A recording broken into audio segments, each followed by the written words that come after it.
Hello dear students, welcome back to our class with the next topic of class 7th Mathematics NCERT book chapter number 12 Algebraic Expressions।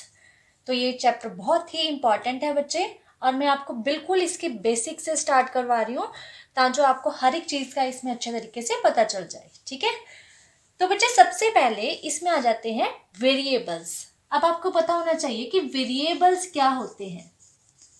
Variables क्या है बच्चे, जैसे कि मैंने यहाँ पे लिखा 5x, ठीक है, तो इसमें जो x है वो क्या हो गया, वेरिएबल। ठीक है, x क्या है इसमें, वेरिएबल। और जो ये 5 है, ये 5 क्या है, 5 क्या है इसका कोएफिशिएंट। ठीक है, यहां से आपको बिल्कुल ये क्लियर है कि अगर आपके पास जो वेरिएबल्स हैं वो कोई भी लेटर हो सकती है अल्फाबेट की, X Y Z A B C कुछ भी हो सकता है, तो वेरिएबल्स आपको हमेशा लेटर्स की फॉर्म में ही मिलेंगे। और जो भी उसके साथ होता है वो क्या होगा, उसका कोएफिशिएंट, मींस न्यूमेरिकल फॉर्म में उसके साथ जो नंबर होगा वो होगा उसका कोएफिशिएंट। और इसका कोएफिशिएंट जो चेंज हो सकता है, ठीक है, वेरिएबल भी चेंज हो सकता है। तो यहाँ पे अब आपको क्लियर है। उसके बाद आ जाता है कांस्टेंट।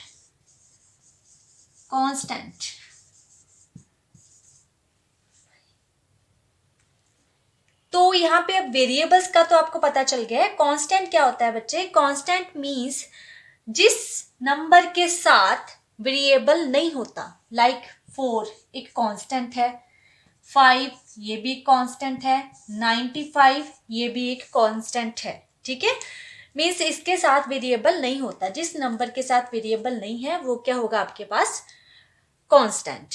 ठीक है, constant has a fixed value, इसकी एक अपनी एक फिक्स्ड वैल्यू होती है ना। अगर मैं यहाँ पे 100 लिख दूं, ठीक है, तो ये भी क्या है, कांस्टेंट है। -17 ये भी क्या है, कांस्टेंट है, चाहे नेगेटिव में हो चाहे पॉजिटिव में हो, जिसके साथ वेरिएबल नहीं है वो क्या होगा, कांस्टेंट। ठीक है, नाउ नेक्स्ट इसका जो टॉपिक है वो है टर्म ऑफ एन एक्सप्रेशन। तो यहाँ पे आपको सबसे पहले पता होना चाहिए बच्चे की एक्सप्रेशन क्या है। ठीक है, तो जैसे कि मैंने यहाँ पे लिखा 4x² - 2xy, तो ये क्या है, एक एक्सप्रेशन है। क्या है ये, एक एक्सप्रेशन। अब इसके बाद आ जाती है इसके टर्म्स की बारी। तो इसमें कौन कौन सी टर्म्स होंगी, इसमें 2 टर्म्स हैं। पहली टर्म इसकी क्या है, 4x², दूसरी वाली टर्म -2xy। ठीक है, ये एक गिवन एक्सप्रेशन था, इसमें से हमने 2 टर्म्स अलग अलग कर दी। जो इसकी टर्म्स थी दैट इज 4x², इसकी है -2xy। क्लियर।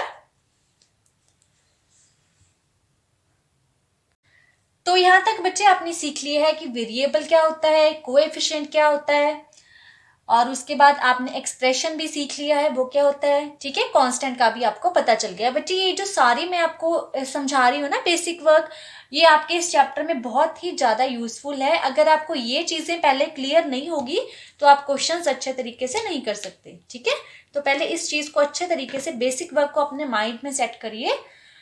उसके बाद आ जाते हैं बच्चे इस एक्सप्रेशंस में से टर्म्स भी मैंने आपको बता दी थी ना कैसे फाइंड आउट करनी है अभी लास्ट में। तो उन टर्म में से अब हमने इसके फैक्टर्स कैसे फाइंड आउट करने हैं। क्वेश्चंस आते हैं ना आपको इस चैप्टर में कि टर्म्स में से आपको फैक्टर्स फाइंड आउट करने हैं। पहले गिवन एक्सप्रेशंस की जो टर्म्स है, ये जो एक्सप्रेशन है आपके पास, इसकी टर्म्स कौन कौन सी बन गई, 4x², ठीक है, सेकेंड वाली थी 2xy, ये है एक टर्म्स, दोनों टर्म्स हैं ये इसकी। ठीक है, अब इन टर्म्स में से आपने क्या बनाने हैं, फैक्टर्स। क्या बनाने हैं आपने, फैक्टर्स। तो इसके फैक्टर्स क्या हो सकते हैं, इसके फैक्टर्स आपके पास बताइए मेरे को। अलग अलग एक टर्म है ना जो उसको अलग अलग कर देना है हमने। यहाँ पे क्या है, 4, ठीक है, एक्स की स्क्वायर मीन्स यहाँ पे x 2 टाइम्स है, तो यहाँ पे हम लिखेंगे x और x। क्लियर, ये हो गए इसके factors.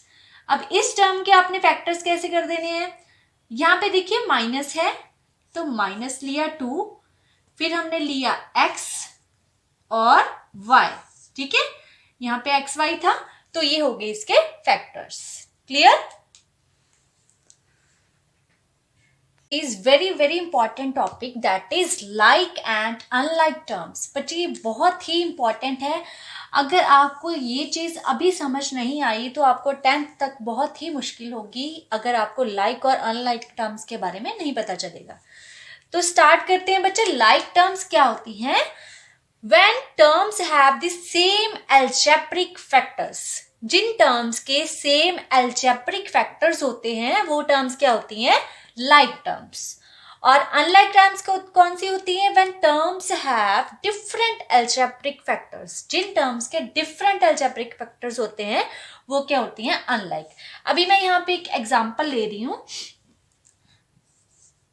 3xy 5y 2xy 3x 2y।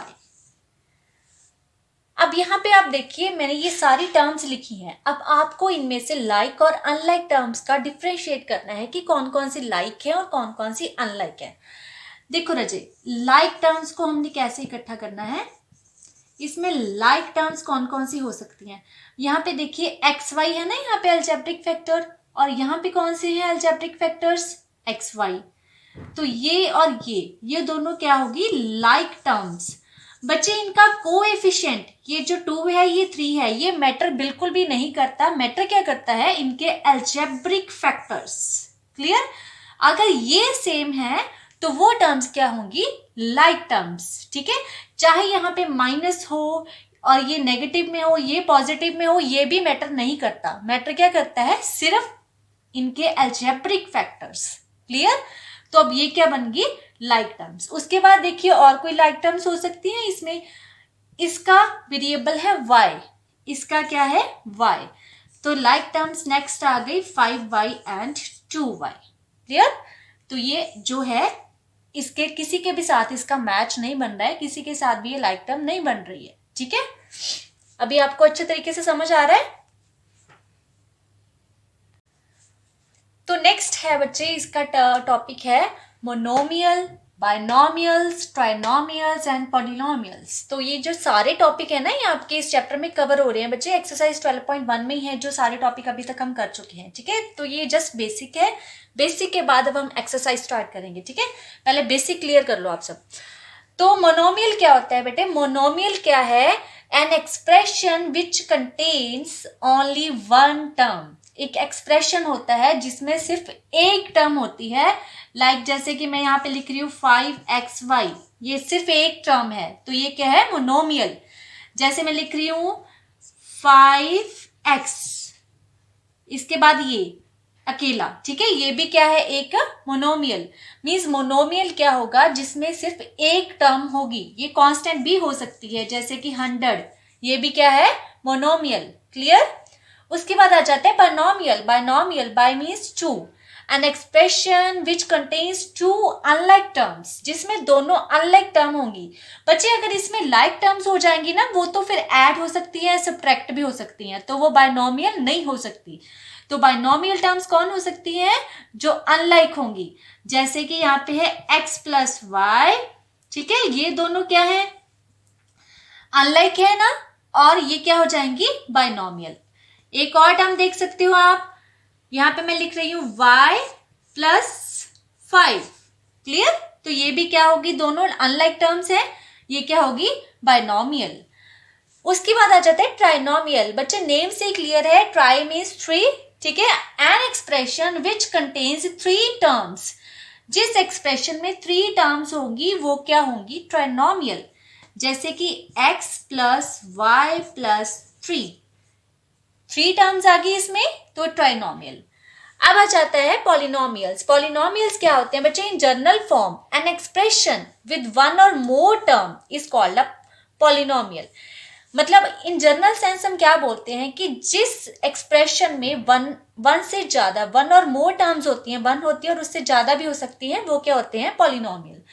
10 means क्या आ जाते हैं? 10 जो मोनोमियल होते हैं, बाइनोमियल होते हैं, ट्राइनोमियल होते हैं, ये सारे क्या हैं? एक पॉलिनोमियल्स भी हैं। क्लियर? तो डियर स्टूडेंट्स, यहाँ तक की जो बेसिक वर्क हमने कर लिया है ये है एक्सरसाइज 12.1 के लिए। ठीक है, इस बेसिक वर्क की आप रिवीजन भी करिए, इसको ध्यान से देखिए, और अगर कोई प्रॉब्लम आती है तो कमेंट बॉक्स में लिखिए।